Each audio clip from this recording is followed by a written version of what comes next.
Devo dire che questa iniziativa è particolarmente lodevole, fa seguito a un accordo che è già stato fatto l'anno scorso per quanto riguarda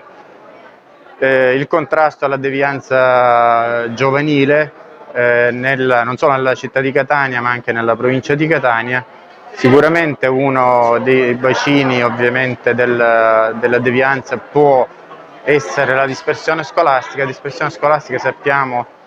che è un fenomeno particolarmente significativo non solo nella città di Catania e nella provincia, ma diciamo in tutte le province della Sicilia, ma non solo, tutte le regioni meridionali rispetto alla regione, ovviamente alle altre regioni, hanno un indice di dispersione scolastica particolarmente elevato. Questo deriva soprattutto da una situazione di disagio sociale che vi è maggiormente nelle regioni meridionali, dalla mancanza ovviamente di strutture di lavoro, quindi si deve agire in sinergia con tutte le altre istituzioni scolastiche per dare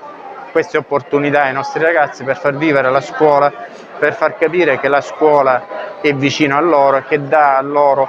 un futuro e permette loro soprattutto di esprimere il meglio acquisendo le competenze necessarie per poi inserirsi nella società.